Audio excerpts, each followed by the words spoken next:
Se assentar. Glória a Deus.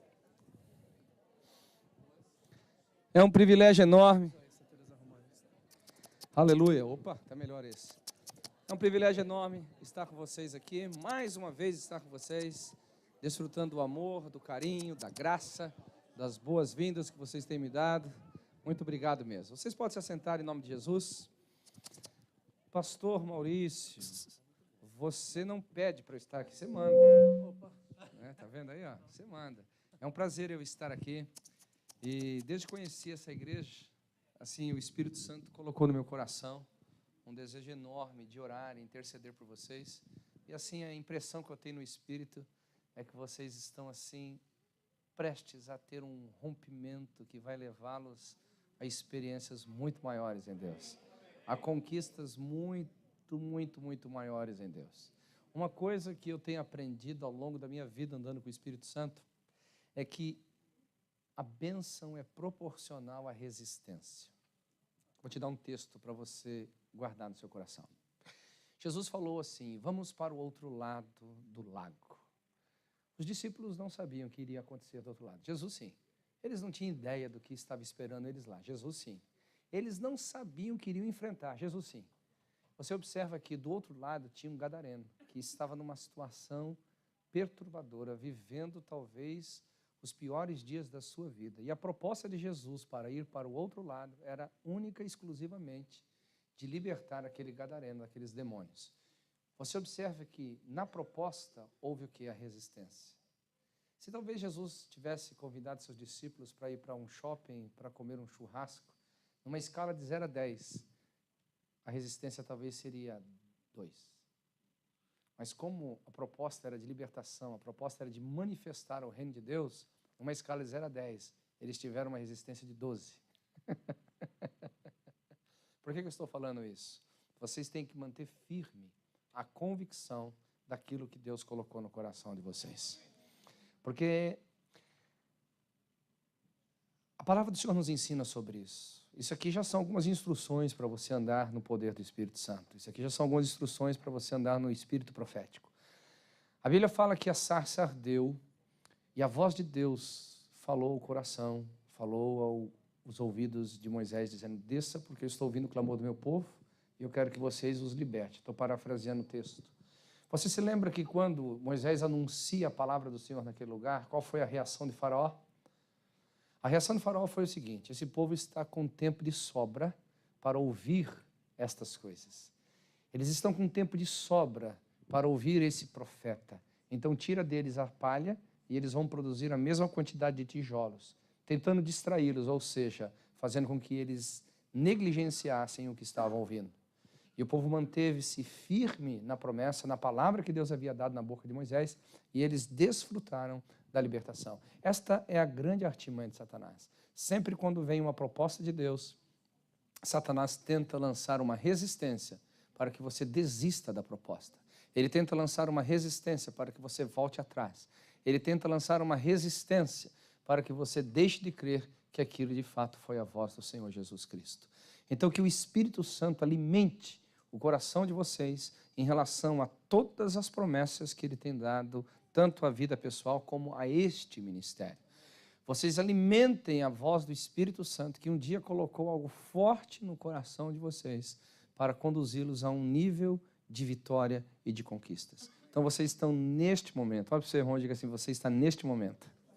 Você recebeu a promessa? Olha para o seu irmão e diga: você recebeu a promessa? Está na fase da resistência, mas você vai chegar do outro lado. Tem gente que acha que não vai chegar do outro lado. Tem gente que vai morrer aqui na tempestade. Não faça isso. É muito ruim morrer na tempestade, meu irmão. Quem vai chegar do outro lado? Diga amém. É isso que vai acontecer com você. Glória a Deus. Amém. Queridos, nós vamos reservar aqui 3 dias para estarmos juntos. Hoje, amanhã, não sei o horário, à noite. Amanhã à noite e domingo pela manhã. Para falarmos sobre a pessoa mais maravilhosa, a pessoa mais linda, a pessoa mais querida e deveria ser a pessoa mais desejada do cristão, a pessoa do Espírito Santo. Vamos falar um pouquinho sobre ele, sobre o seu ministério, sobre o seu propósito. Vamos aprender um pouquinho sobre como interagir com a sua vontade, como interagir com os seus planos. Enfim, nós vamos fazer isso numa configuração de conferência, não propriamente de seminário, para que você não apenas ouça, mas para que você também experimente um pouco mais da presença do Senhor Jesus mediante o Espírito Santo. Amém?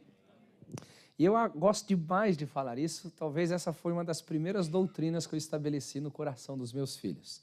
Um dia eles chegaram para mim e falaram assim: papai, nós estamos com uma dúvida. Eu falei: como assim? Você falou que Jesus está dentro do nosso coração, mas você também falou que Jesus está sentado à direita do Pai.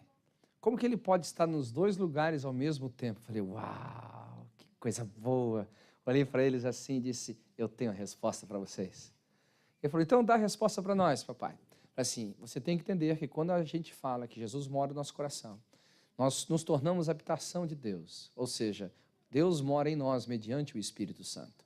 Desde o dia que você nasceu de novo, você então recebeu a habitação permanente do Espírito Santo, residente em você, trazendo a vida de Jesus, tudo aquilo que ele conquistou na cruz, como teu benefício. Ele falou assim: então quer dizer que quem mora dentro de mim é o Espírito Santo, revelando para mim tudo que Jesus Cristo é e fez. Eu falei assim: yes, você aprendeu a lição. Então hoje eles já aprenderam a orar ao Espírito Santo para que o Espírito Santo ensine eles no caminho que devem andar.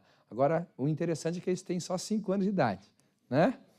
Têm só 5 anos de idade e já estão sendo introduzidos nessa doutrina. Por que eu estou entrando por este assunto? Porque, infelizmente, este assunto sobre o Espírito Santo, mesmo após a igreja ter vivenciado 21 séculos de sua existência, existem pessoas ignorantes, semelhantemente ao que aconteceu com a igreja de Éfeso.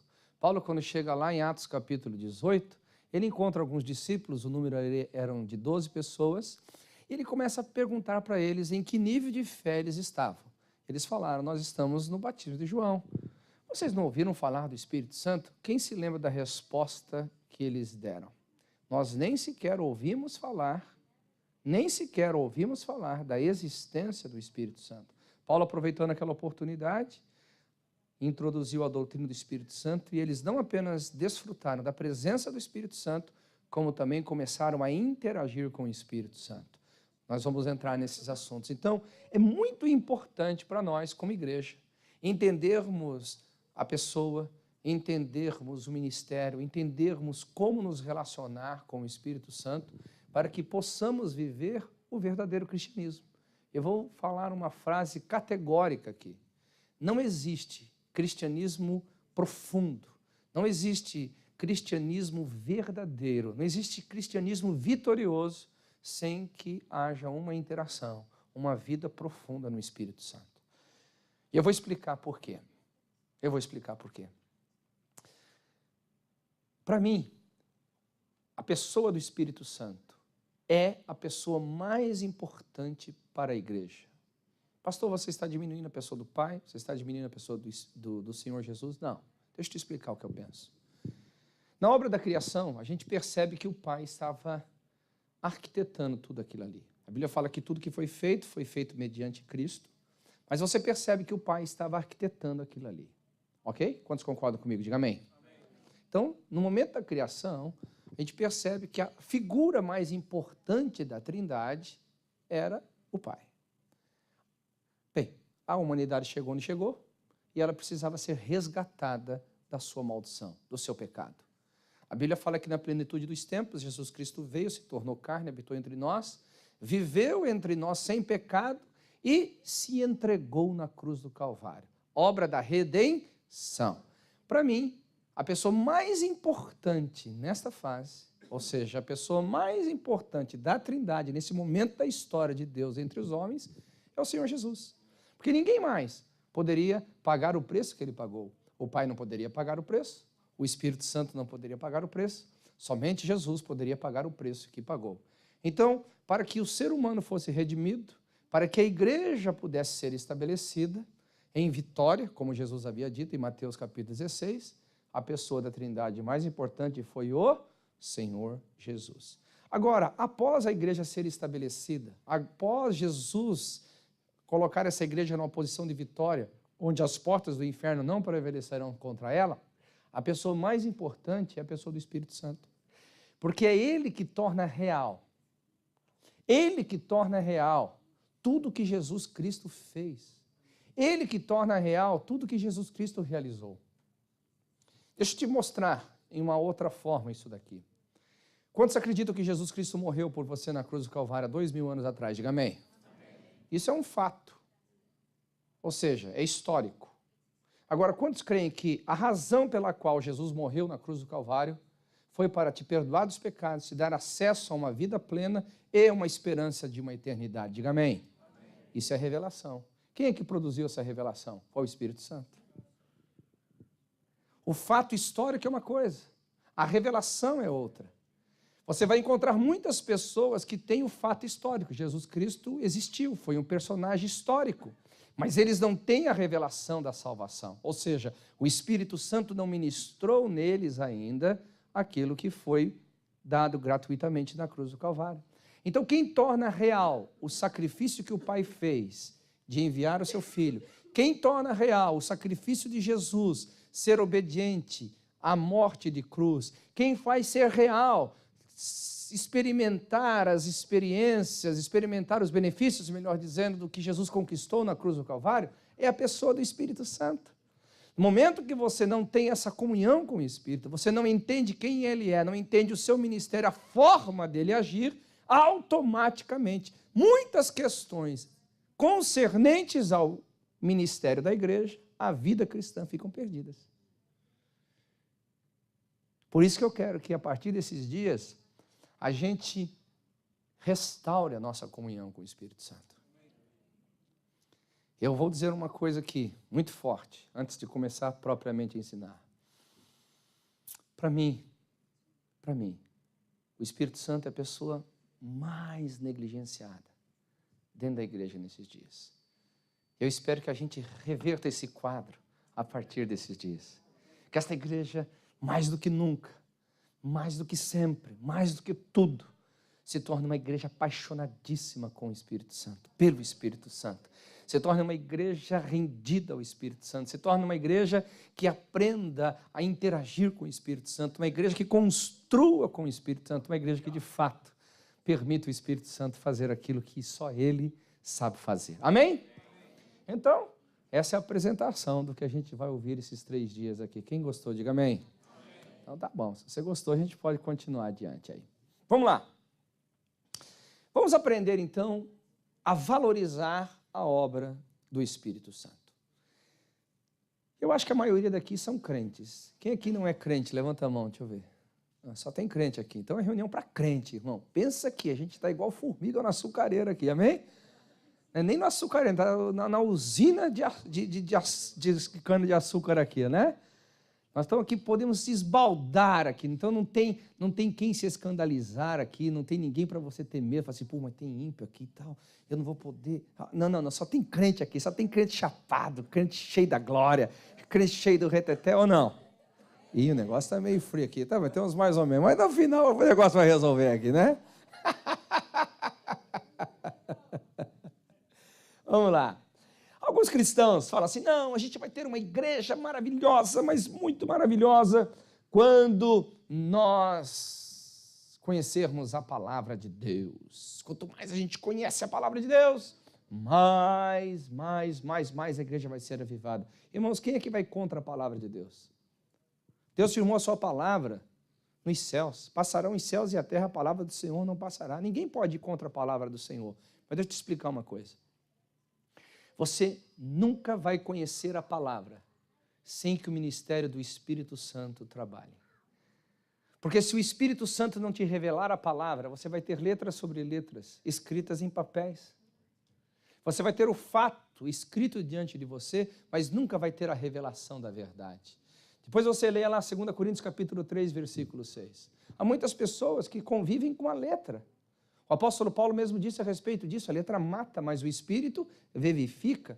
Nós ironizamos muito esse texto, dizendo assim, não, é verdade, a letra mata a burrice, mata a ignorância.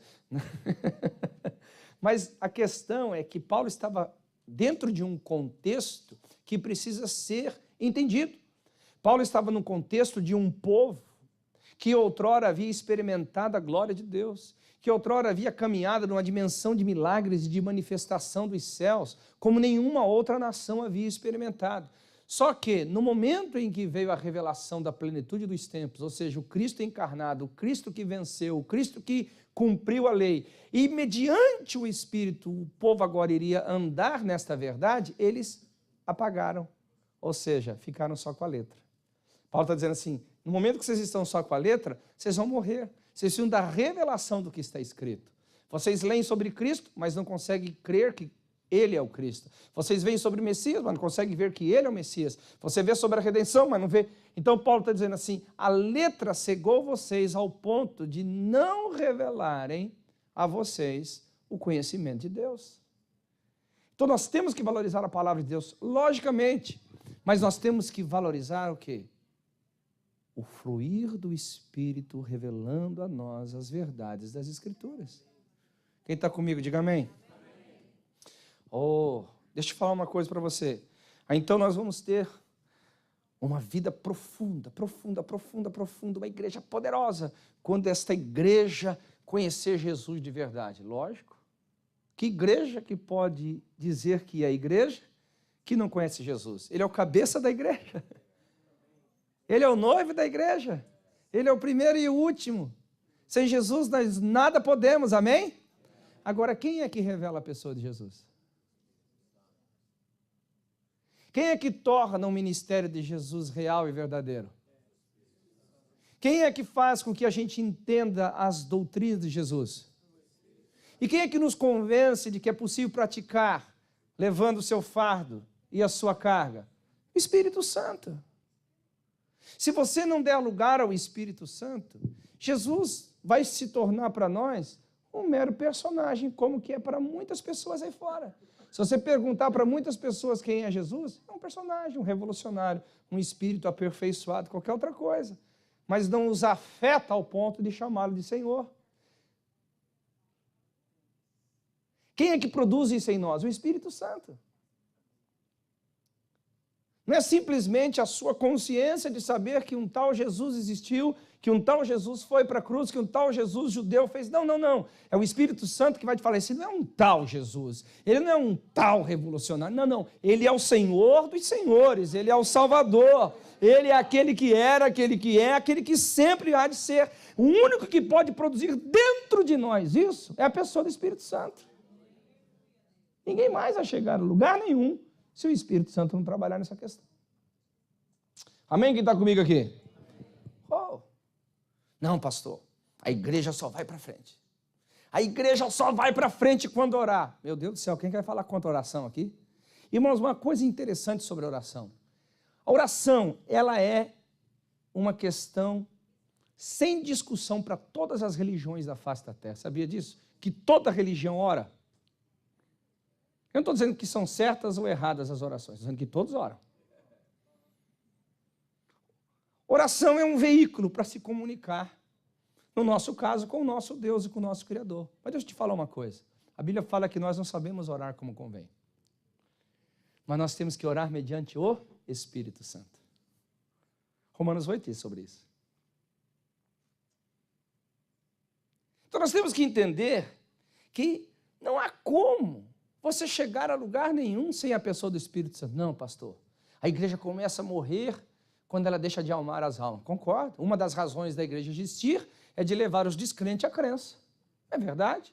Uma igreja que não se preocupa com os perdidos, uma igreja que não se comunica com a sua sociedade ao redor de si, uma igreja que não se preocupa em levar os descrentes à crença, está dizendo o seguinte, estamos desconectados com o propósito de Deus. Agora, deixa eu te falar uma coisa. Quem é que convence o homem do pecado?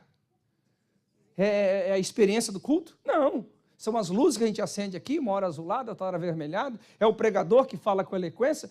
É a estrutura da igreja, porque é boa para criança, é boa para adulto, é boa para adolescente. Não, meu irmão. Aliás, lá fora eles têm melhor do que a gente pode oferecer aqui dentro. Quem é que convence o homem do pecado? O Espírito Santo. Não, pastor. A igreja só vai para frente quando amar. Porque o amor é o amor. O amor é a revelação plena de Deus. Ok, concordo. Quem é que vai contra o amor? Mas deixa eu te falar uma coisa. A Bíblia fala que a gente só pode amar mediante o Espírito Santo que é derramado em nossos corações. Romanos capítulo 5, versículo 5. Porque, na realidade, você tem que entender uma coisa sobre o amor. Eu não vou pregar sobre isso, não. Mas como eu gosto dessa igreja, eu me ofereço. Um dia eu vim pregar sobre isso, viu, pastor? Comecei já, né? Você viu que funcionou. A última vez eu fiz isso, ele me trouxe de volta, né? Então, sobre o amor. A Bíblia fala assim, que você tem que amar a Deus acima de todas as coisas. Quantos concordam? Diga amém. E amar o teu próximo como a ti mesmo. Quantos concordam? Diga amém.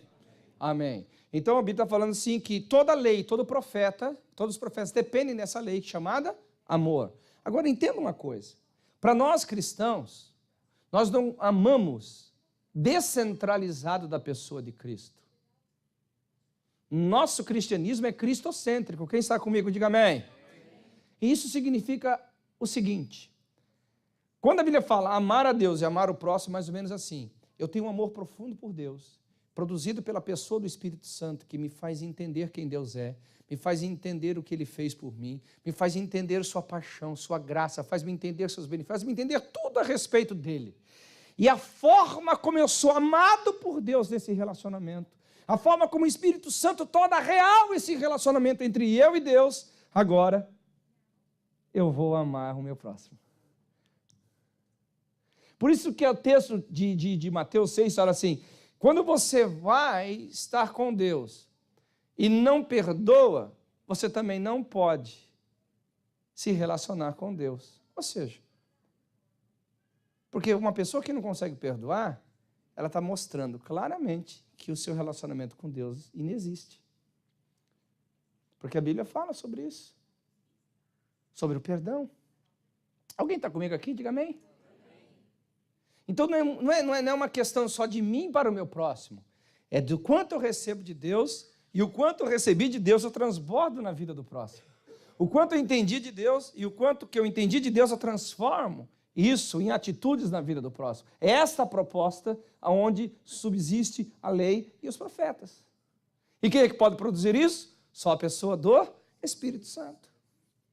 Aleluia!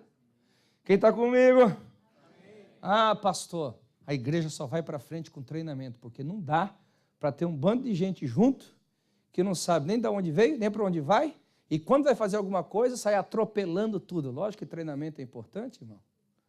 Treinamento é extremamente importante. Quem é que vive sem treinamento na vida? Ninguém.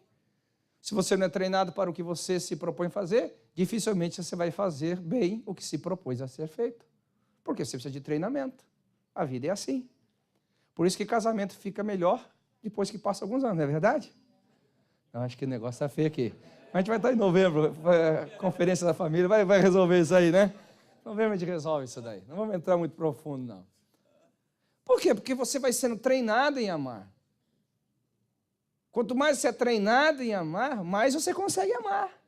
Você vai sendo treinado em andar junto. Quanto mais você é treinado em andar junto, mais você consegue andar junto. Você vai sendo treinado a cuidar de uma família. Quanto mais você é treinado, mais você cuida bem da família. Tudo é um treinamento na vida. Agora, deixa eu te explicar uma coisa. Jesus deixou muito claro que, ainda que seja extremamente importante o treinamento, no que diz respeito à obra de Deus, ele não é tudo. Porque quantos concordam que Jesus foi o melhor e mais poderoso treinador da face da terra? Eu sou o primeiro a levantar a mão aqui. Irmãos, eu tiro por mim.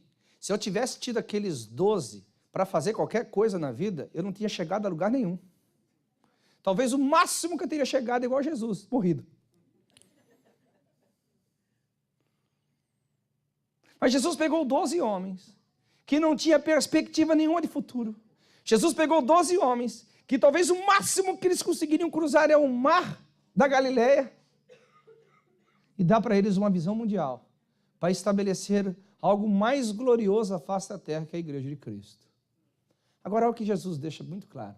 Mesmo depois de 3 anos e meio de treinamento, ele diz assim, olha, vocês agora precisam permanecer em Jerusalém. Lucas capítulo 24, Atos capítulo 1, versículo 5 e versículo 8. Fique em Jerusalém, para que vocês sejam revestidos de poder, para que vocês, debaixo desse poder, usem todo o treinamento que eu dei para vocês. Então, treinamento não é suficiente. Se você treinamento, debaixo da influência do Espírito Santo. Treinamento debaixo do poder de Deus. Treinamento debaixo da graça do Senhor.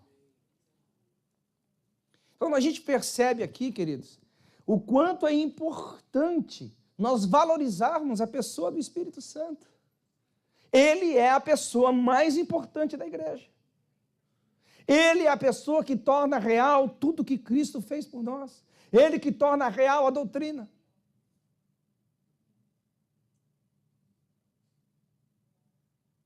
Nós temos que avançar nesse conhecimento.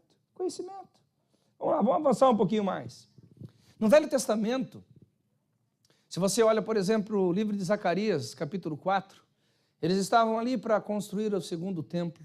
Eles estavam tendo alguns impasses políticos, vocês sabem disso, porque os governadores não permitiam o avanço da obra. E, de repente, o Espírito de profecia veio e disse assim, a glória dessa segunda casa vai ser maior do que a segunda. E o que vocês estão fazendo não é por força, não é por tratado político, não é por acordo político, mas é pelo meu Espírito. Então, observa que já no Velho Testamento, a consciência da pessoa do Espírito Santo era muito forte, principalmente dentro do ministério profético. Se você vê Joel capítulo 2, ele profetiza dizendo, olha, nos últimos dias, o Espírito Santo será derramado sobre toda a carne, e vossos filhos, servos, moços e moças, vão ter experiências com o Espírito Santo. Você observa isso.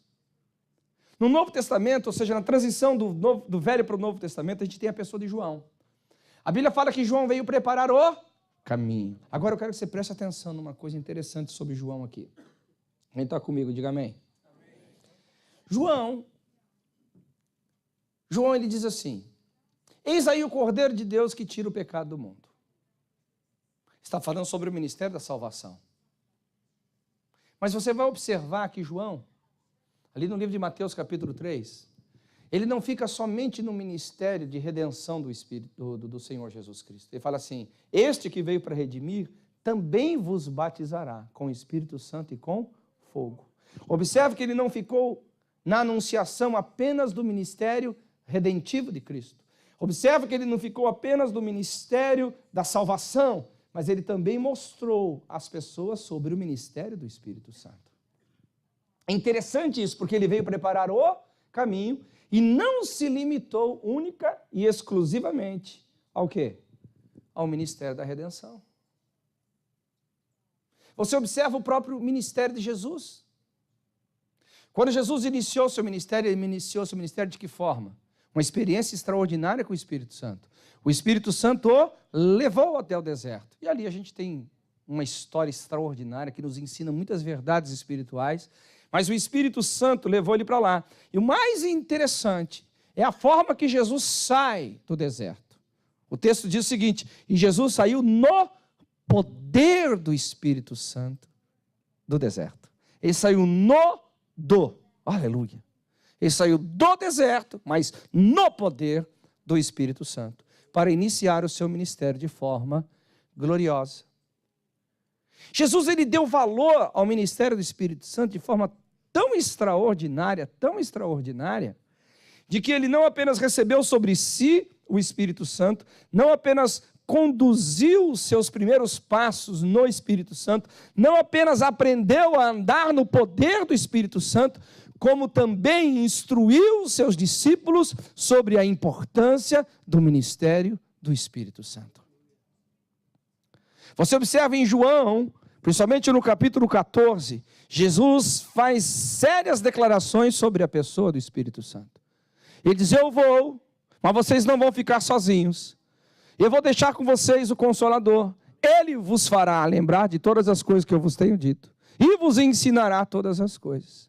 Em Lucas 24, ele diz novamente, eis que vou, mas fiquem em Jerusalém, porque vocês receberam a promessa do meu Pai.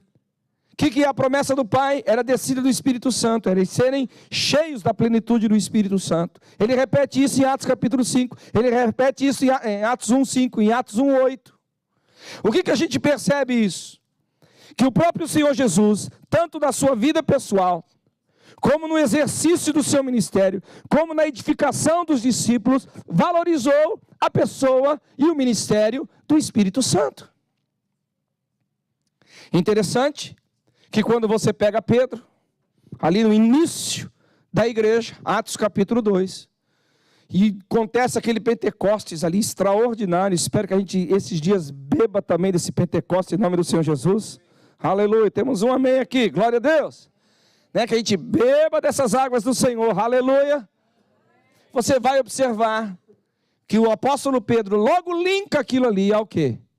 A pessoa do Espírito Santo. Olha, irmãos. Ele poderia dar várias respostas ali depois desse olha, irmãos. Ei, observe, queridos. Ele poderia dar várias respostas a respeito daquilo ali. Mas por que ele vai em Joel capítulo 2 e traz a conotação de que tudo que estava acontecendo ali havia sido profetizado sobre a pessoa do Espírito Santo? Porque ele havia sido doutrinado sobre valorizar. Aliás, ele estava ali entre 7 a 10 dias, consagrado, talvez jejuando, orando com certeza, mas talvez jejuando, não trabalhando, abrindo mão da sua própria vida, e desses 7 a 10 dias, simplesmente para buscar a pessoa do Espírito Santo. De tanto que eles haviam sido treinados a valorizar a pessoa do Espírito Santo. Aleluia. Eu posso parar um pouquinho nesse momento, eu me lembro. Eu dou graças a Deus pelos meus discipuladores. Eu já estou aí há 25 anos no Ministério Tempo Integral, servindo ao Senhor há quase 30 anos. E logo no começo, uma das primeiras pessoas que eu conheci, aliás, a primeira pessoa, o primeiro movimento que eu vi dentro da igreja foi do Espírito Santo. Depois eu fui conhecer Jesus. Depois o Espírito Santo me apresentou Jesus. Depois ele me apresentou a salvação. Mas eu via ali os dons, eu via a manifestação da glória, eu via a profecia, eu via toda coisa. Eu falava assim, mas para que tanta coisa assim? Para que você conheça Jesus.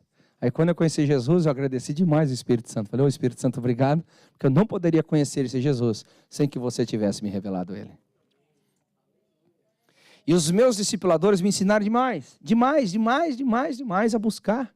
Na minha primeira semana de conversão,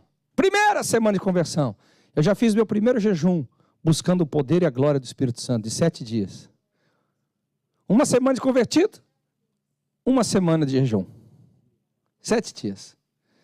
Já na primeira semana, de uma sexta para outra, quando chegou na outra sexta-feira, já fui orar no monte. Agora foi a coisa mais estranha que aconteceu na minha vida. Por quê? Imagina, um ímpio não, né? Já estava salvo, mas um novo convertido, entrando agora no meio do mato para orar. E foi mais ou menos assim. Todo mundo começou a fazer uma oração, Senhor Jesus, muito obrigado por estarmos aqui, nos perdoa dos nossos pecados, que a gente possa entrar na tua presença com ousadia, ouvir a tua voz, amém, tal. Quando eu olhei, não tinha mais ninguém. E eu comecei a orar. Orei por mim, orei pela minha mãe, orei pelo meu pai, orei pela minha irmã, orei por quem eu conhecia, orei pelo papagaio, orei pelo cachorro, orei por todo mundo que você possa imaginar. Quando eu olhei no relógio, tinha passado 5 minutos. Só que a turma que estava comigo era uma turma apaixonada pelo Espírito Santo. Porque a gente chegava no monte geralmente umas 11 horas da noite. E aí, quando eles foram parar para orar, para depois orar, para saber se deveriam entregar os recados que tinham ouvido, era mais ou menos mais 5 horas da manhã. Imagina eu, o que eu fiquei fazendo? Das 11 horas às 5 da manhã. Eu nunca contei tanto vagalumes na minha vida. Eu nunca fiquei com tanto medo de ser picado por cobra. Eu nunca pensei tanto em bandido. Meu irmão, só passar coisa ruim na minha cabeça.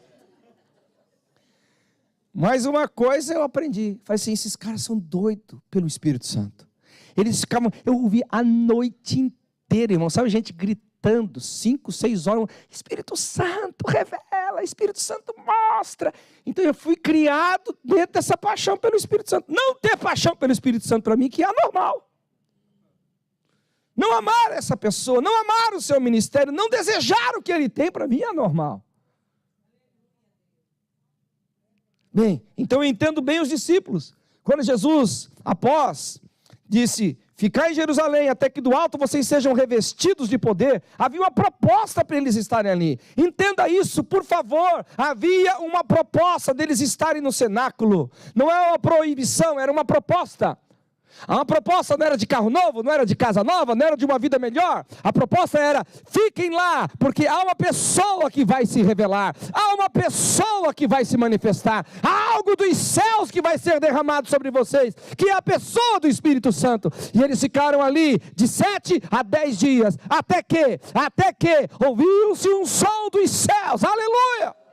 Havia uma proposta. Eu oro para que essa fome, eu oro para que esta sede, eu oro para que essa paixão pelo Espírito Santo volte aos nossos corações, volte às nossas igrejas, volte aos nossos púlpitos, volte às nossas canções, volte às nossas escolas dominical, volte à vida da igreja. Essa paixão pelas coisas dos céus.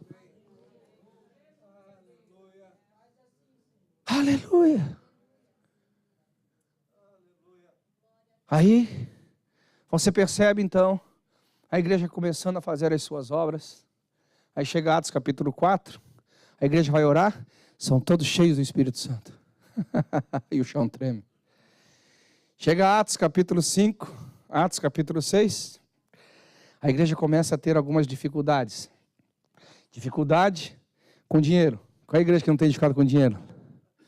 Eles estavam com dificuldade com dinheiro. Não é porque eles não tinham, porque eles não sabiam ofertar.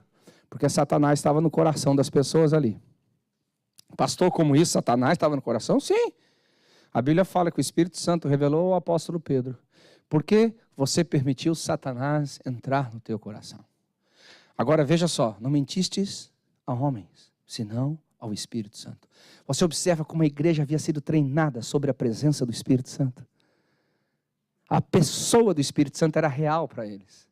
Não era alguém qualquer, não era uma força empoderante, não era um doador de dom simplesmente. Havia um senhorio do Espírito Santo na igreja. Havia um senhorio da graça do Senhor ali. Aí então, ok, eles punem isso. Depois surge o problema do crescimento. O problema que todo pastor gosta de contar, né? Estou com um problema enorme na igreja, não tem mais cadeira, não tem mais espaço. Irmão, precisamos comprar um prédio novo. O pastor fala isso assim, até com um certo sarcasmo espiritual. Isso é um problema que todo pastor gosta de ter. Não tem mais cadeira, vamos comprar cadeira, não tem mais espaço, irmão, tive que colocar telão na rua. Ele fala assim, irmão, maravilha. Catherine Kuhlman, alguém já ouviu falar de Catherine Kuhlman? É dizer que avivamento é medido pelas filas. O que é isso? Assim, quanto mais fila tem do lado de fora, mais avivamento tem do lado de dentro.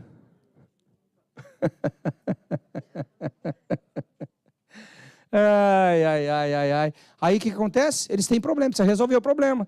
E o problema ali não resolvia só com oração, não resolvia só com jejum, não resolvia só, né, com estudo bíblico, tinha que ter gente trabalhando. Aí eles tinham que colocar gente para trabalhar, para distribuir, né, vamos chamar isso de cesta básica, vai. Tinha que distribuir, servir a mesa. Aí eles vão lá, irmão, podia escolher qualquer um? A igreja não podia escolher qualquer um? Vamos chamar até um novo convertido, porque afinal de contas ele vai encontrar um trabalho e vai se sentir mais útil na igreja do que no mundo, ele vai ficar mais aqui do que fora. Né? Vamos fazer isso.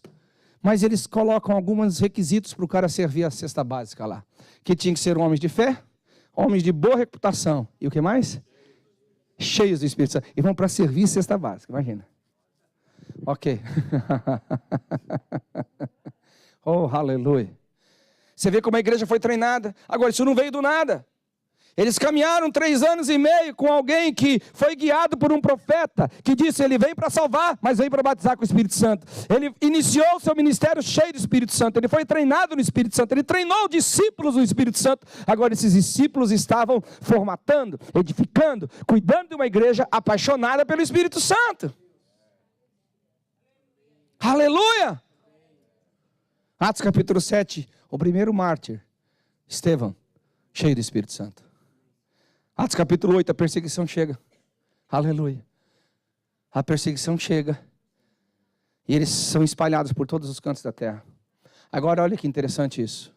Acontece um grande movimento lá em Samaria. Um movimento extraordinário em Samaria. Irmãos, eu fico pensando que qualquer pastor queria ser o líder daquela igreja. Sabe por quê? Multidões se reuniam. Que pastor que não gosta de multidão? Levante a mão aí. Eu ia te tirar a loucura da tua cabeça agora. Todo pastor gosta de multidão. As pessoas se convertiam. Quantos não gostam de ver pessoas convertidas aqui? Levanta a mão. Todo mundo gosta, não é verdade? Os demônios saíram. Então, irmão, quando a gente começa a ver demônios sair, é uma raridade ver demônios sair hoje. Aí está tudo escondido aí. Não, eu vou apontar o dedo, senão pensa que eu estou revelando. Né? Os demônios saíam.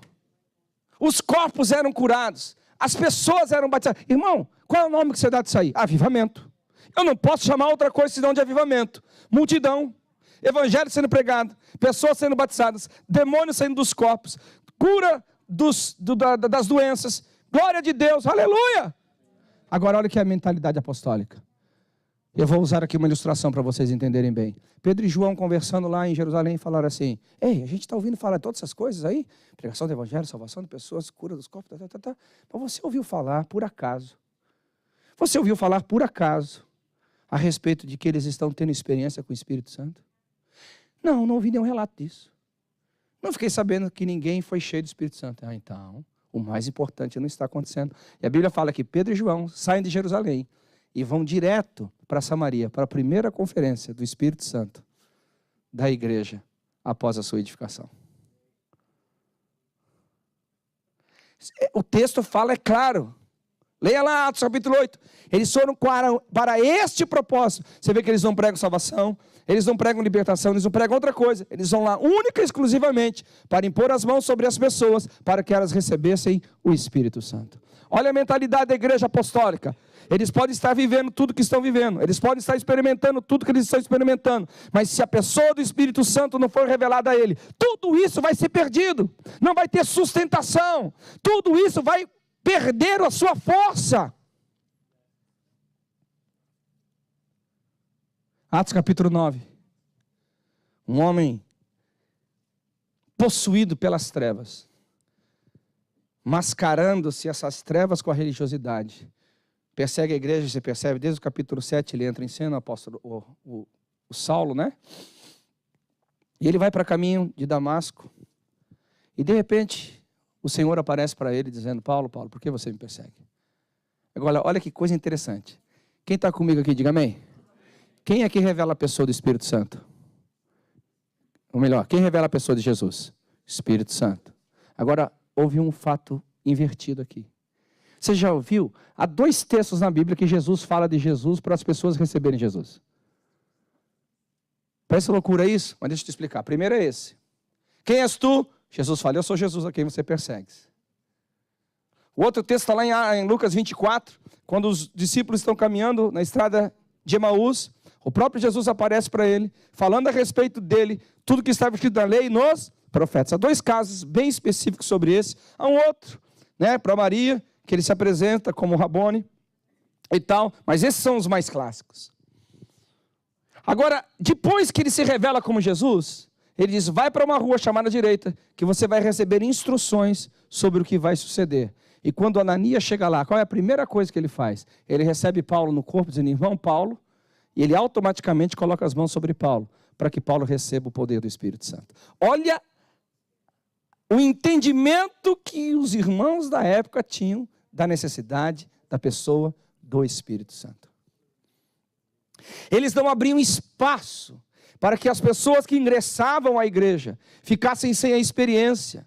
Eles não abriam espaço para que as pessoas ficassem sem relacionamento. Eles não davam espaço para as pessoas não terem entendimento sobre a pessoa, porque eles sabiam, eles entendiam claramente o que era uma religião sem o fogo de Deus.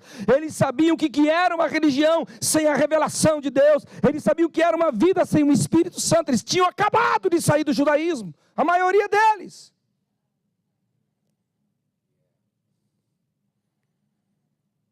Nós precisamos crescer nesse entendimento. Crescer. Então Paulo ali é cheio do Espírito Santo. E ele começa uma jornada extraordinária de missões. Aí você vai observar outra coisa. Atos, capítulo 10. A igreja está começando a romper com os limites impostos pelo judaísmo. Ela está começando a ir um pouquinho mais longe. Já tinha ido para Samaria. Eu costumo dizer que está dentro do quintal ainda de Israel. Mas de repente ela sai dos portões do judaísmo e está em Jope, terra dos gentios. Terra daqueles que são considerados incircuncisos. Terra daqueles que nunca poderiam fazer parte do povo de Deus. Então Pedro desce para lá. E o que acontece naquele lugar? Qual que é a apresentação? Como que aqueles irmãos são recebidos como parte do corpo? Qual é a defesa que Pedro faz diante do presbitério em Jerusalém? Deixa eu te explicar qual que foi. Quando Pedro estava todo reticente para receber a revelação dos gentios, porque era normal, você tem que entender, você não pode acusar Pedro. a vida inteira vivendo no judaísmo, era imundo se relacionar com gentios, era impróprio se relacionar com gentios. Tanto é que mesmo obedecendo a voz do Espírito Santo, quando ele desce para a casa de Cornélio, a primeira frase que ele diz é o seguinte: vocês sabem que não é lícito para um judeu entrar na casa de um gentio. Os preconceitos estavam ali, e eu não quero julgar Pedro, porque era comum ao padrão de vida que ele havia vivido até então. Era comum à cultura dele. Mas depois que ele vê o Espírito Santo descendo sobre eles, eles sendo batizados com o Espírito Santo, com evidências em línguas e manifestando os dons do Espírito Santo, ele tem que dar explicação para o presbitério lá em Jerusalém. E agora, meu amigo? Algum pastor já passou por isso aqui? Não levante a mão, por favor. Quando Deus te usa para fazer a própria obra de Deus, e a religião acha que você está fazendo uma coisa errada. Cruz credo. Mas qual foi a defesa de Pedro? Pedro não se respaldou em si mesmo. Irmãos, vocês sabem muito bem que eu estou com o Senhor Jesus desde muito tempo. Eu fui aquele que desde o começo dei os primeiros passos com o Senhor. Todos vocês aqui vieram depois de mim. E eu passei por momentos difíceis e eu superei eles em Jesus Cristo. Não, Pedro não usou esses argumentos. Pedro disse assim: olha, nós temos que receber ele. Sabe por quê? Porque o mesmo Espírito que veio sobre nós também veio sobre eles. Na hora que o concílio ou o presbitério em Jerusalém ouve isso, acabou a discussão. Por quê? Porque era uma igreja que estava acostumada a andar em sincronia, a andar em parceria com a obra do Espírito Santo. Mais ou menos eles estavam dizendo assim: se o Espírito Santo veio sobre eles da mesma forma que veio sobre nós, se o Espírito Santo está com eles da mesma forma que está com nós, se o Espírito Santo está trabalhando com eles da mesma forma que está trabalhando conosco, por que nós vamos desconsiderá-los como parte do corpo? É o que está escrito: ele quebrou, ele derrubou o muro de separação e dos dois povos fez um. Ou seja, é bom para o Senhor, é bom para nós.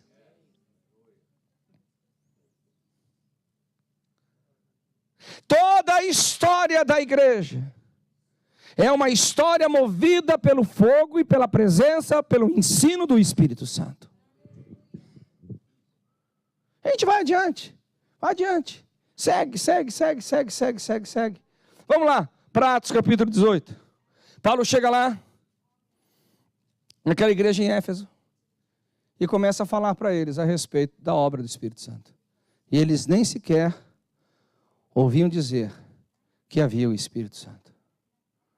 Então Paulo, a partir dali, introduz eles naquela doutrina.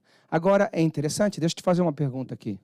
Por que o apóstolo Paulo não pergunta para eles sobre estrutura de igreja?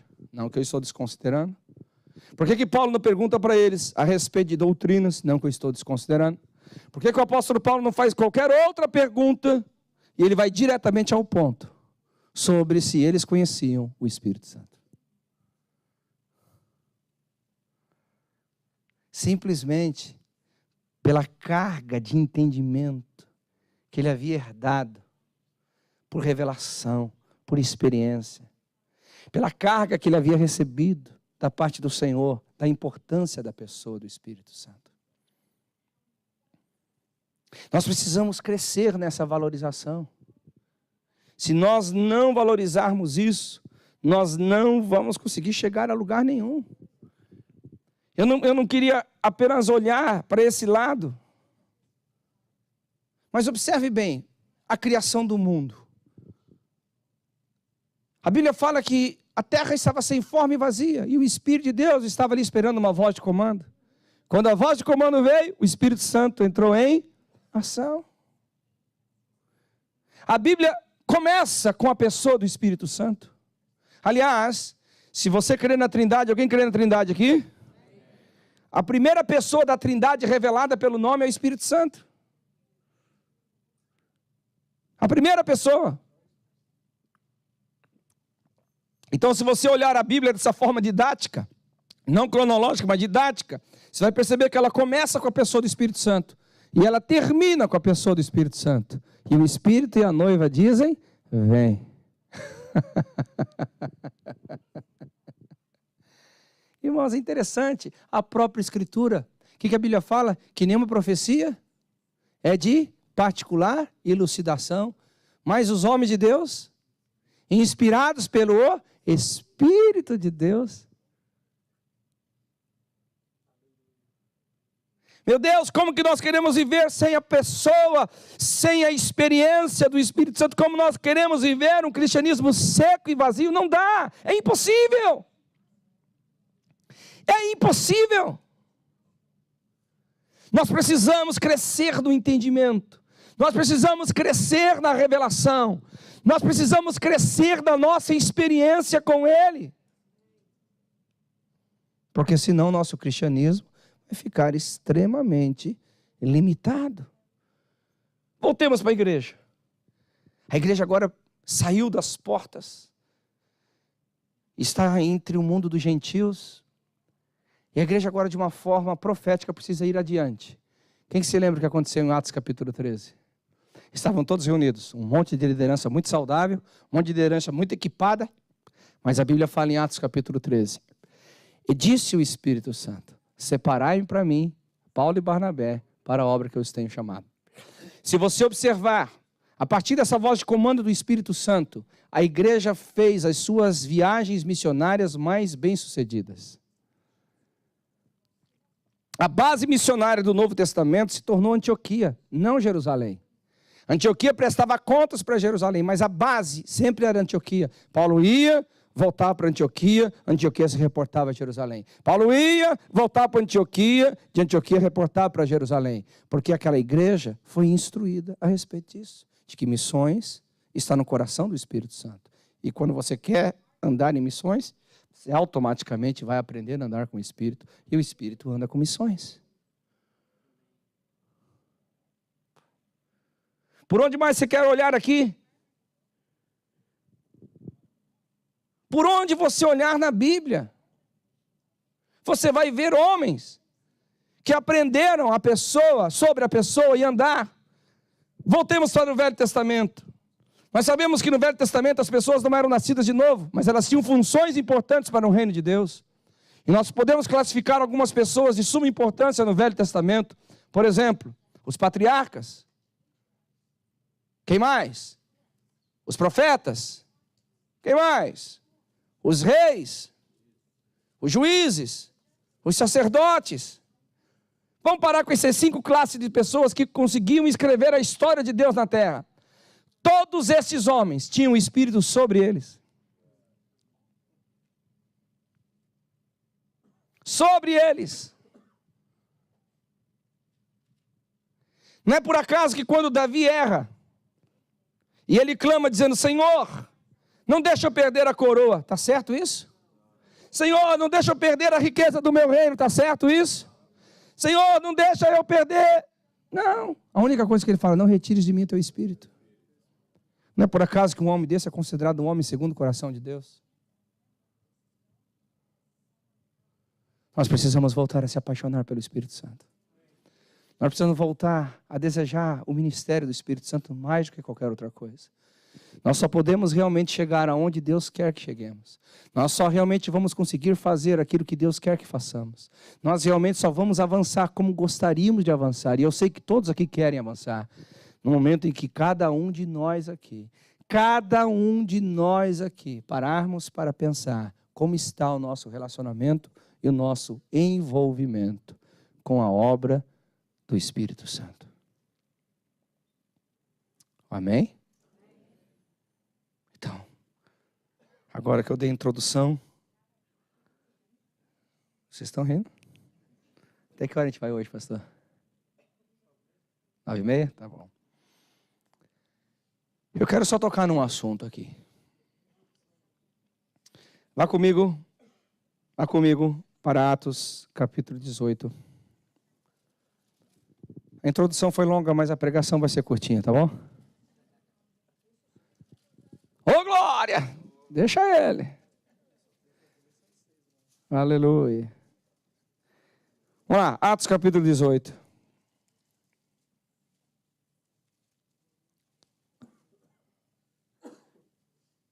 Paulo está em Corinto. Atos capítulo 17, ele está em Éfeso. Agora preste atenção no que vocês vão ouvir aqui. Preste muita atenção. Quem está comigo aqui, diga amém. Quem sabe o que acontece ali em Atos capítulo 17?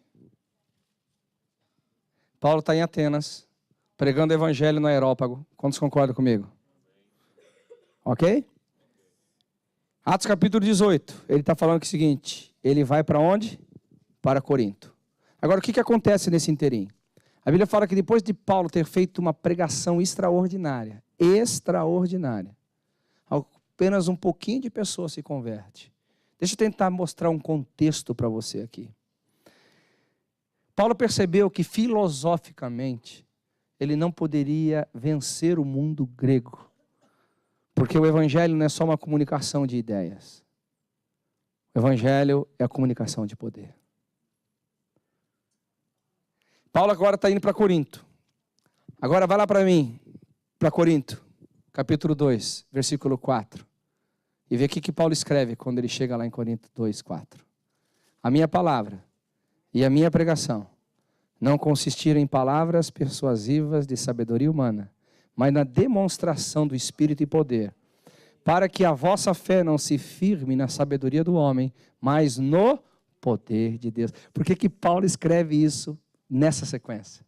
Porque ele entendeu de que se ele entrasse para o mundo filosófico, filosofando, se ele entrasse para o mundo da ciência, cientificando, deixa eu usar o neologismo aqui, se ele entrasse para o mundo dessas pessoas que tentavam ver a vida de forma racional e tentasse racionalizar o cristianismo, ele ia ter pouquíssimo sucesso.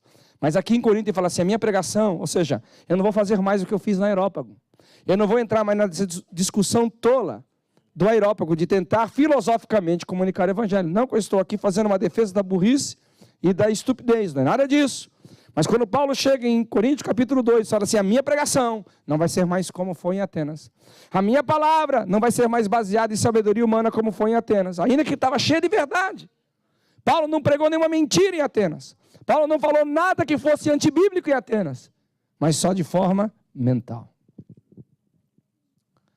Ele chega em Corinto e fala assim, eu vou mudar a minha posição ministerial. Eu vou mudar a minha forma de me conduzir no ministério. A partir de hoje, a minha palavra e a minha pregação não vai mais consistir em persuasão humana, mas na demonstração do Espírito e poder. Alguém está comigo aqui ou não? Agora vamos a Atos 19. Você vê Paulo aqui agora falando com os irmãos de Éfeso.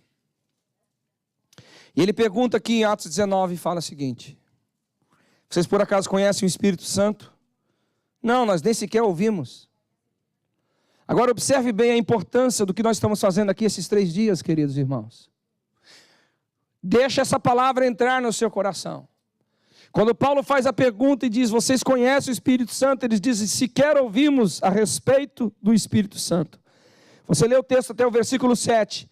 Paulo pega aquele contexto deles e começa a introduzi-los. Olha só, eles tiram eles do batismo de João, conduz eles ao batismo de Jesus e depois conduz eles ao batismo com o Espírito Santo. E observe, aqueles irmãos, eles não apenas receberam o Espírito Santo, mas eles aprenderam a interagir com a pessoa do Espírito Santo. É o que a gente vai aprender a fazer esses 2 dias aqui. Estar aberto e aprender a interagir. Se abrir e aprender a transferir. Receber mais para poder dar mais. Amém? Percebe bem aqui. Após Paulo dar a eles a doutrina do Espírito Santo, olha só, eles tendo ouvido isso, versículo 5, foram batizados em nome do Senhor Jesus, e impondo-lhes as mãos, veio sobre eles o Espírito Santo, e aí eles começam a interagir. Tanto falavam em línguas como profetizavam. Alguém aqui, por gentileza, pode repetir? Interação é tão importante quanto o recebimento, tão importante quanto conhecimento. Porque se você pegar aqui, primeiro eu conheço, foi o que Paulo fez lá, é o que nós estamos fazendo aqui hoje. Vendo a importância do Espírito Santo por todas as Escrituras, de trás para frente, de frente para trás, na lei, na graça, no ministério de João, no ministério de Jesus, no início da igreja, no ministério dos apóstolos, no ministério de Paulo, todos eles valorizaram quem? A pessoa do Espírito Santo. E todos eles foram introduzidos ao que eu chamo do conhecimento. Conhecimento abriu-lhes o coração para o recebimento. E eles então se proporam à interação. Agora a importância disso daqui. Vá comigo para Atos, capítulo 10. Cornélio. Vamos falar um pouquinho aqui sobre essa primeira fase. Quem está comigo, diga amém aqui, por gentileza. Quem está gostando, diga amém.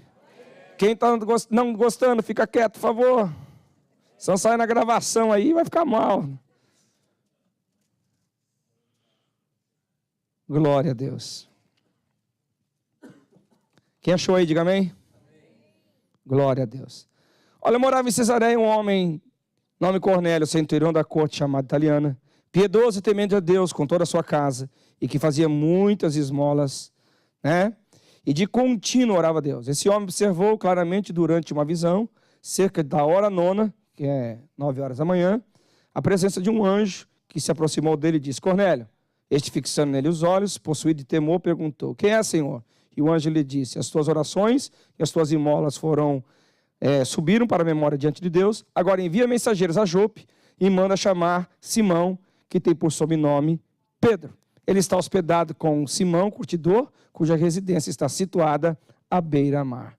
Logo se retirou o anjo que lhe falara, então ele imediatamente chamou seus domésticos e seguiu a orientação. Irmãos, esse contexto aqui, ele é poderoso. Porque você percebe que não é uma invenção.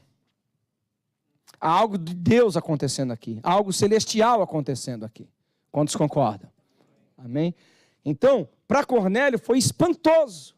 Para Cornélio foi extraordinário. E você observa que em momento algum houve qualquer resistência da parte de Cornélio em relação ao que ele havia recebido. Simplesmente ele ouviu, simplesmente ele entendeu, simplesmente ele interagiu sem problema algum. Agora, foi bem diferente com relação a Pedro. Quando Deus agora vai comunicar para Pedro, ele começa a comunicar o seguinte: no dia seguinte, né, indo eles a caminho, estando já perto da cidade, subiu Pedro ao eirado, né, já está todo um processo acontecendo aqui. Agora Pedro sai de cena e entra outro flash da história. Está com fome, vai orar, e de repente ele vê o céu aberto e desce do céu um lençol preso pelas 4 pontas com todos os tipos de animais. Deus diz para ele: toma, mata e come. A reação de Pedro foi igual a de Cornélio? Sim ou não? Vamos lá, quem repete comigo? Sim ou não? Não. Por 3 vezes, Pedro negou aquela visão. E se dependesse de Pedro e a visão, tinha acabado ali. A coisa só foi adiante. Quando o Espírito Santo falou para Pedro: olha, esses 2 homens estão aí, receba eles. Agora não é o caso aqui. Repita comigo. Instrução. Quando a gente recebe instrução, a gente pensa que é uma maravilha, né? Eu estou falando aqui sobre a pessoa do Espírito Santo. Estou falando assim, o quanto ele é importante na história de Deus na terra, desde o Velho Testamento, com os patriarcas, com os profetas, com os juízes, com os reis, com todos os homens que escreveram a história de Deus, com João Batista, o ministério ali que abriu o caminho para os apóstolos, para a igreja. Uau, que coisa linda! Tudo bíblico, informações e informações. Mas a gente tem que parar para pensar que toda informação, ela vai bater em alguém, vai recair sobre alguém que tem um background. E às vezes esse background não nos possibilita, a semelhança de Cornélio, receber tão facilmente.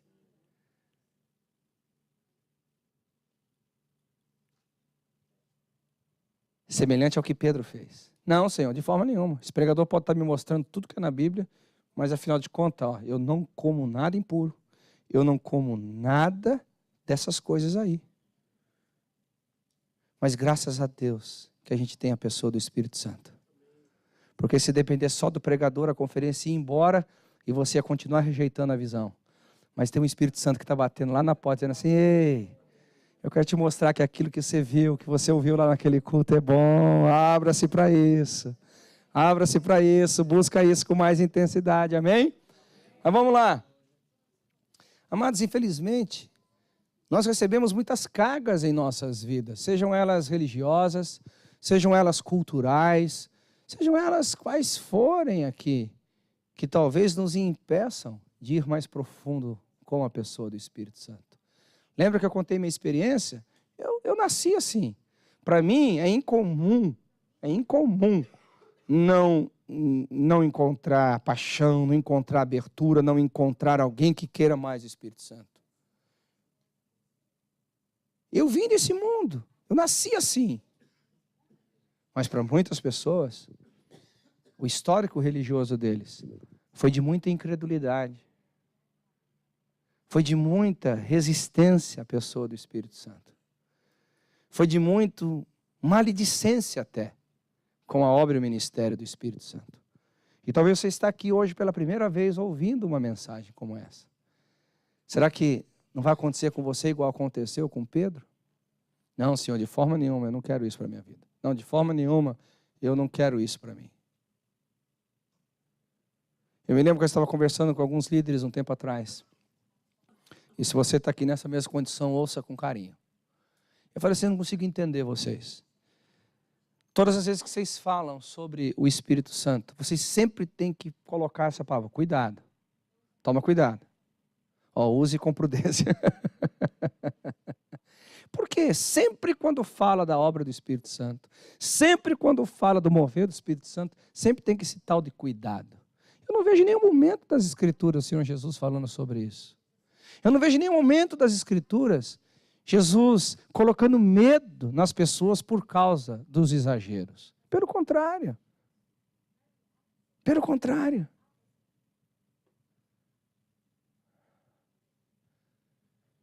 Parece que nós temos medo de entregar as pessoas aos cuidados do Espírito Santo, entregar as pessoas ao ministério do Espírito Santo. Aí essa pessoa me perguntou assim, mas você não tem medo dos exageros? Eu falei, não. Mas como é que você faz então? Deixa eu te contar uma coisa, falando para eles.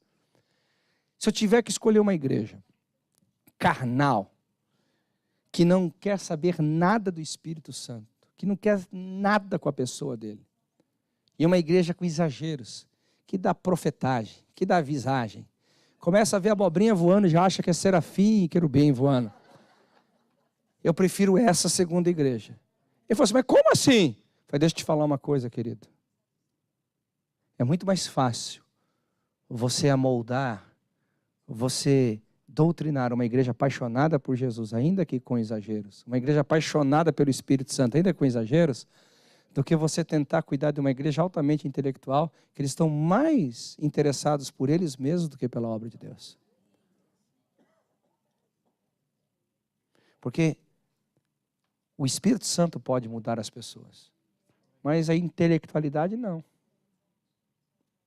Eles me olharam assim e falaram, é verdade? Eu falei, é verdade? Exagero sempre vai existir, irmãos. E uma coisa que eu acho mais interessante de tudo é que a Bíblia não nos isenta disso. Você quer ver uma coisa? Quem lembra do avivamento em Samaria que eu citei aqui? Quando Pedro e João descem lá e começam a impor as mãos. Avivamento pleno, né, queridos? Agora pessoas não apenas curadas, não apenas pessoas salvas, não apenas pessoas batizadas em nome de Jesus, não pessoas libertas, não apenas isso. E além disso, cheias do Espírito Santo. A gente diria assim, é uma igreja perfeita. Não, tinha lá um tal de um mágico. No meio de todo esse avivamento. Entendeu? Esse é aquele tipo de gente que eu fico me perguntando se tem jeito, eu estou brincando.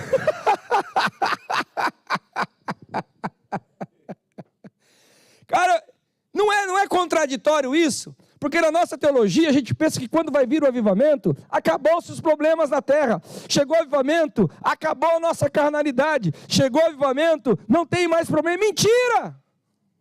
Mentira!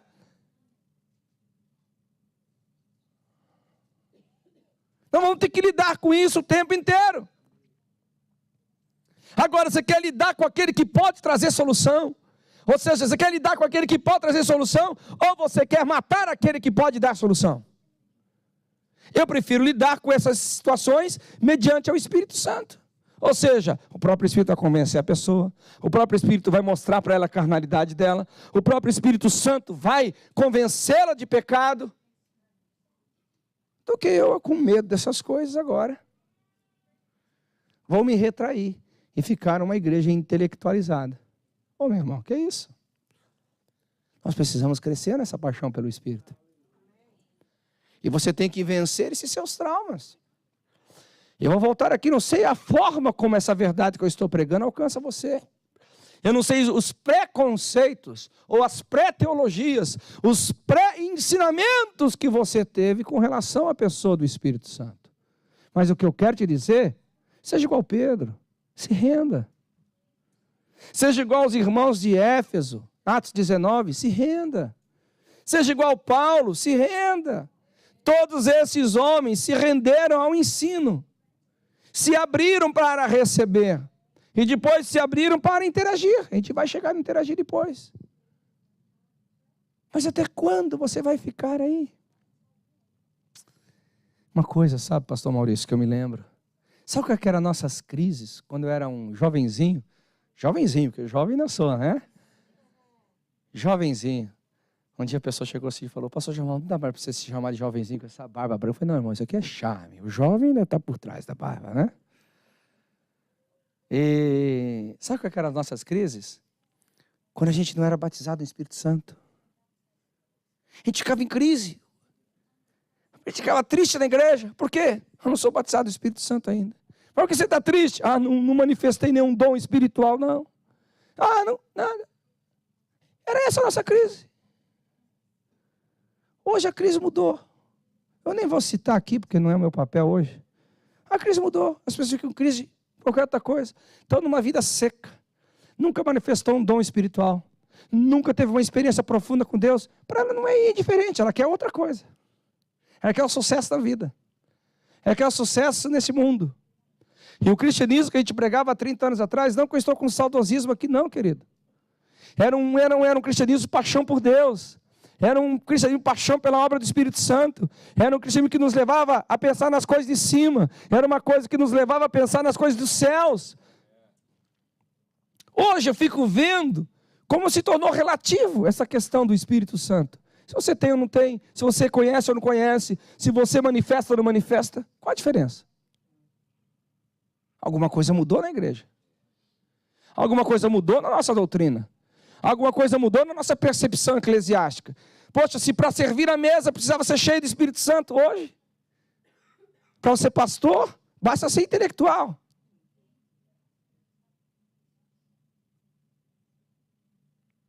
Não, nós precisamos reverter essa nossa negligência com o Espírito Santo. Nós precisamos reverter essa negligência com o Espírito Santo. Nós precisamos voltar a ser apaixonados. Nós precisamos voltar a ter vigílias pela busca pelo Espírito. Nós precisamos voltar a ter nossos cultos pela busca pelo Espírito Santo. Nós precisamos deixar que essa paixão tome conta de nós. Aleluia. Não pode ser uma questão indiferente não ser cheio do Espírito Santo. Não pode ser uma questão indiferente nunca ter manifestado um dom. Isso é anormal, meu irmão. Escute o que eu estou te falando. Estar na igreja há 30 anos e não ter uma vida cheia do Espírito Santo não é normal, é anormal. Estar 30 anos na igreja e não manifestar a presença do Espírito Santo não é normal, é anormal.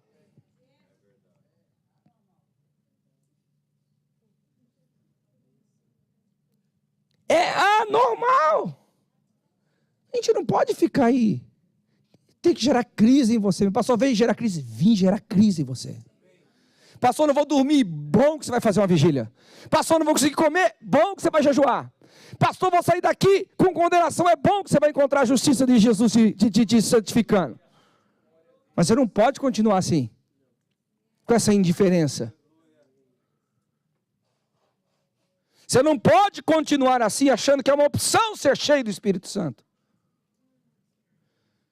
Está no imperativo a linguagem que diz enchei-vos do Espírito Santo.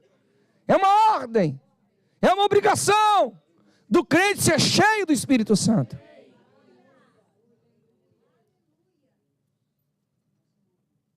Agora, você não vai ser cheio do Espírito Santo com essa boca cheia de dentes esperando ele voltar. Isso aqui é para quem é mais antigo, conhece a música. Não, tem a sua parte. Estou aplicando tudo que vocês ouviram de pregação. Jesus teve a parte dele, ele foi até o Jordão. Ali ele cumpriu toda a justiça, o Espírito Santo veio sobre ele. Os discípulos, eles ficaram lá de 7 a 10 dias. O Espírito Santo veio sobre eles. Paulo ficou 3 dias em jejum. E então o Espírito Santo veio sobre eles. E você vai observar, Cornélio, as suas orações foram ouvidas. As suas esmolas foram recebidas. Eles tiveram experiência com o Espírito Santo. Onde estão as práticas espirituais que demonstram a sua fome e a sua sede por Ele? A sua fome e a sua paixão por mais dele. E eu vou na sua biblioteca, eu vou ver na sua biblioteca quais os livros que estão falando sobre a pessoa do Espírito Santo. Nenhum! Então não me diga que você não é apaixonado pelo Espírito Santo, porque você não é, porque você não quer conhecê-lo. Quem você é apaixonado, você quer conhecer.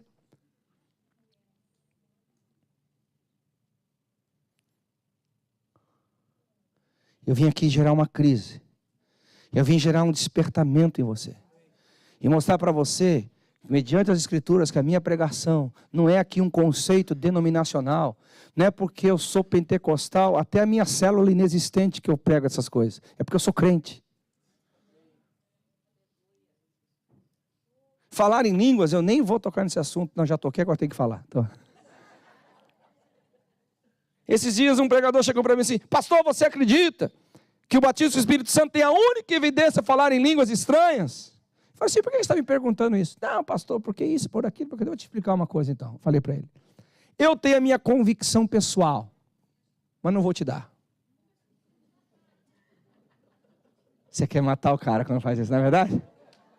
Quer matar o cara. Aí para vender o peixe, eu falei assim: só conta se me convidar a fazer um seminário. Estou brincando.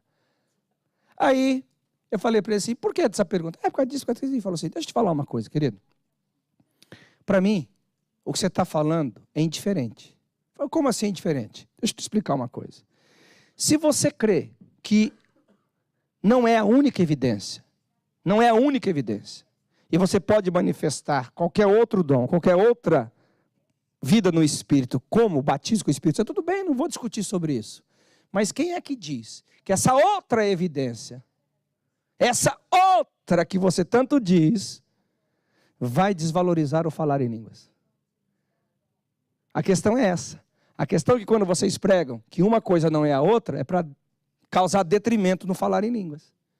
Porque se não é a evidência, você pelo menos tem que falar em línguas. Não como não sendo a evidência, mas como uma forma de edificação. Ele olhou assim e falou assim: eu nunca tinha pensado nisso, mas então é bom pensar. Porque na realidade o que está por trás disso é uma teologia de incredulidade. As pessoas defendem o não falar em línguas como a evidência, porque elas não querem falar em línguas. Porque a maioria dessas pessoas que defendem ficaram a vida inteira ouvindo que é do Satanás orar em língua estranha. Porque o ímpio não vem com essas coisas na cabeça, só é crente que vem com essas coisas. O ímpio acha o máximo falar em língua. Oh, que língua diferente, oh, que legal. É crente que causa problema. Quem está comigo aqui? Ainda eu falei um pouco mais forte. Agora estou na fase da crise aqui. Essa crise vai ser mais forte agora. Te dou 10 segundos para sair daqui. 1, 2, 3, 4, 5, 6, 7, 8, 9, 10. Eu sei que contei muito rápido. 11, 12, 13, 14, 15, 16, 19, 20. Deu os 10. Deixa eu falar uma coisa. Falar em línguas, querido, é uma coisa tão importante. Que não depende, se você não crê que é a evidência do batismo do Espírito Santo, mas tem que crer que é uma evidência da fé. A Bíblia fala que se você tem fé, você fala em línguas. E se você não fala em línguas, você não tem o quê? Não, estou brincando. Mas é uma questão de se pensar. Outra coisa, tem cura no Velho Testamento? Tem ou não tem? Vamos lá, estou só com um crente aqui, estou crendo. Tem cura no Velho Testamento? Tem profecia no Velho Testamento? Tem discernimento de espírito no Velho Testamento? Tem o dom da fé no Velho Testamento? Tem operação de milagres no Velho Testamento? Tem interpretação de línguas no Velho Testamento? Tem. Porque no Velho Testamento eles não falavam em línguas, eles escreviam em línguas. Na parede ainda. Tekel, Menem, Parzim. Teve interpretação de língua? Quem interpretou? Ninguém entendia lá, meu irmão. Era a linguagem do céu. Não era a linguagem da terra. Ele leu lá. Pesados fostes da balança, achado em falta, seu reino será dividido. Quantos concordam? Diga amém.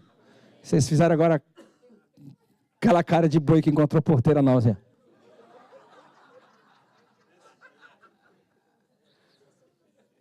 Agora, qual é a única manifestação do Espírito que você não vê no Velho Testamento? Qual é a única que você não vê no Velho Testamento? Falar em línguas. Agora eu vou te explicar por quê.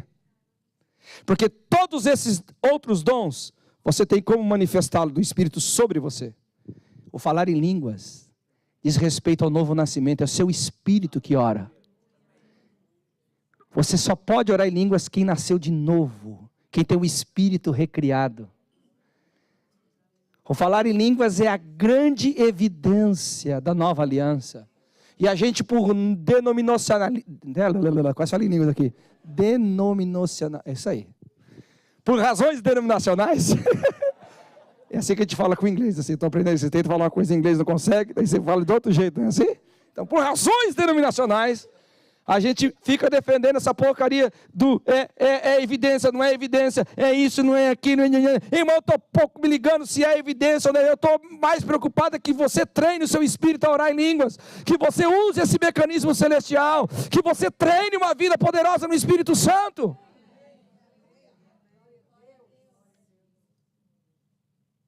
Quem nasceu de novo, diga amém. Como é que seu espírito se exercita? Como é que você está pondo em funcionamento o teu espírito?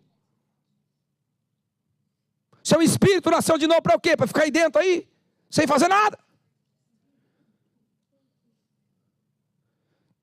A única forma de você treinar seu espírito é orando em línguas. A única talvez é exagero, mas vale para o momento.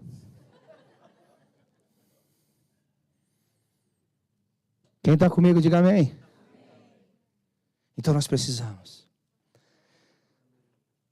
que hoje a gente possa, queridos, parar um pouquinho para pensar sobre isso. E eu quero que vocês entendam a minha paixão quando eu prego sobre isso, porque eu sei da importância. Eu sei do quanto isso vai fazer a diferença no cristianismo de cada um de nós aqui. Quando toda vez que eu faço uma conferência do Espírito Santo, eu sou o primeiro a estar assim com a boca aberta, com o meu espírito aberto. Eu quero desfrutar de um entendimento novo, de uma visitação nova, de uma experiência nova. Aleluia! Quantos estão dispostos a isso? Diga amém. Gostaria que os irmãos do Ministério de Música viessem aqui para frente, por favor. E que você ficasse em pé. Neste momento, por gentileza. Aleluia. Pensa no assunto que a gente tem assunto para falar, hein? Mas é um seminário extremamente importante, viu, pastor Maurício? Sobre o batismo com o Espírito Santo. Porque é muito importante as pessoas receberem sobre isso. Não só o batismo com o Espírito Santo com relação a evidências de línguas ou não, sobre o falar em línguas. Mas é muito importante porque nós precisamos reavivar esses conceitos que estão sendo perdidos hoje em dia. Nós precisamos reavivar isso daqui. A consciência de cada um de nós. Eu quero... Comece a tocar seu teclado, querido. Deixa o Espírito Santo te conduzir. Vamos cantar canções que exaltem a presença gloriosa do Espírito Santo. Só o teclado enquanto isso.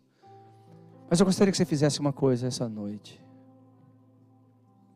Eu não sei se você vai ficar aí ajoelhado, em pé, sentado, vai vir na frente. Eu não sei como você vai fazer.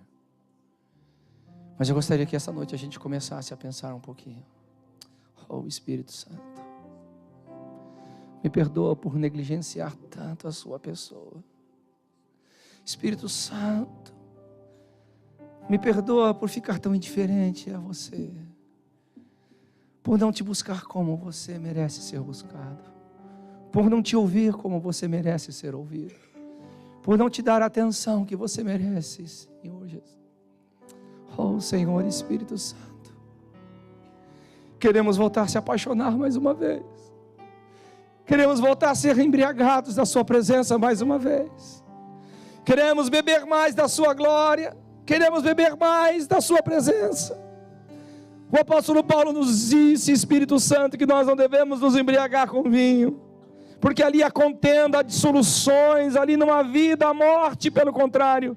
mas há um lugar de vida, há um lugar de transformação, há um lugar de glória, que é uma vida cheia do Espírito Santo, uma vida cheia da presença do Senhor.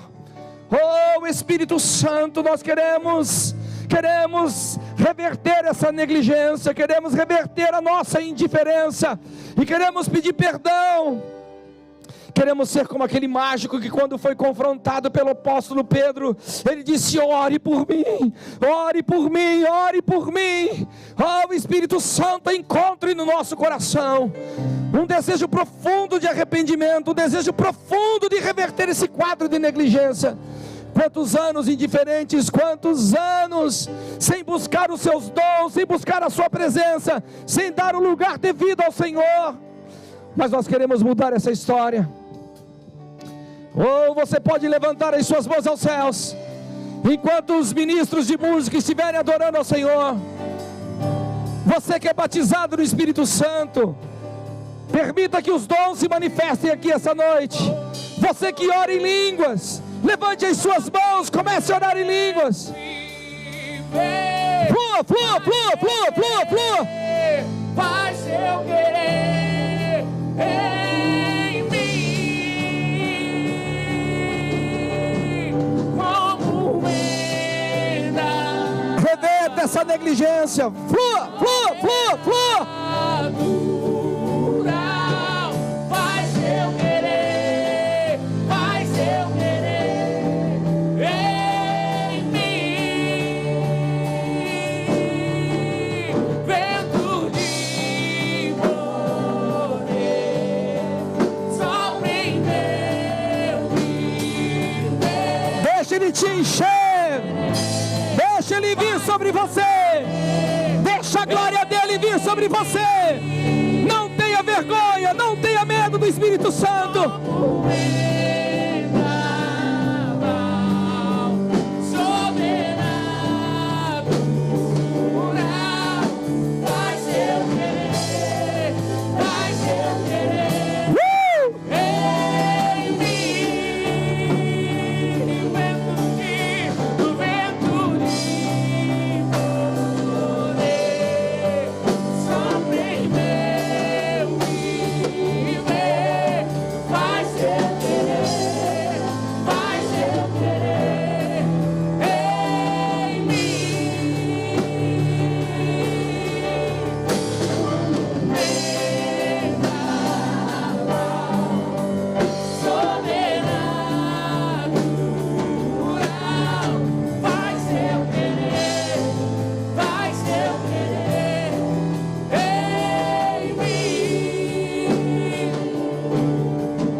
Levante as suas mãos aos céus.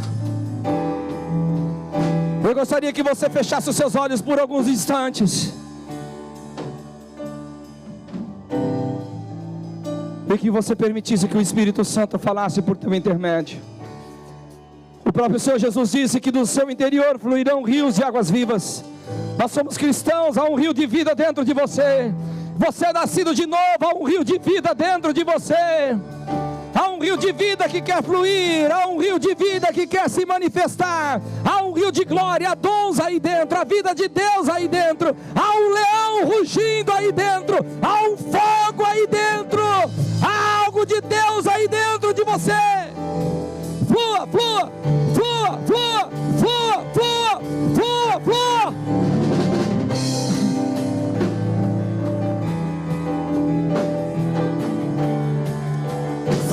Espírito Santo,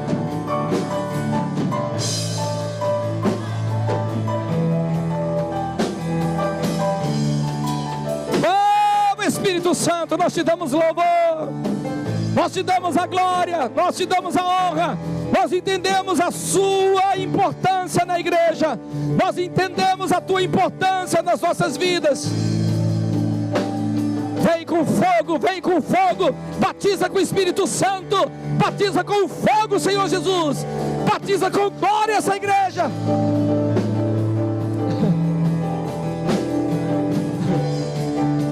Oh, eu quero ouvir o clamor dos apaixonados, eu quero ouvir o clamor dos desesperados por mais dele.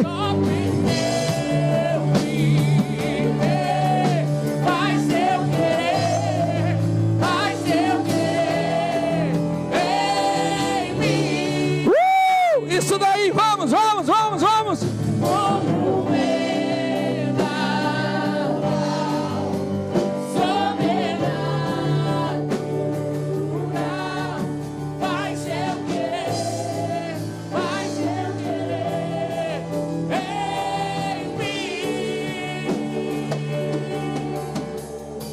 Eu sinto a direção do Espírito Santo aqui.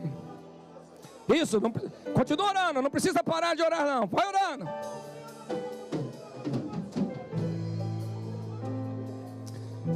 O Espírito Santo me revela muitas pessoas aqui que foram doutrinados pela incredulidade, que receberam muitas palavras de incredulidade em relação aos dons, em relação à vida do Espírito Santo.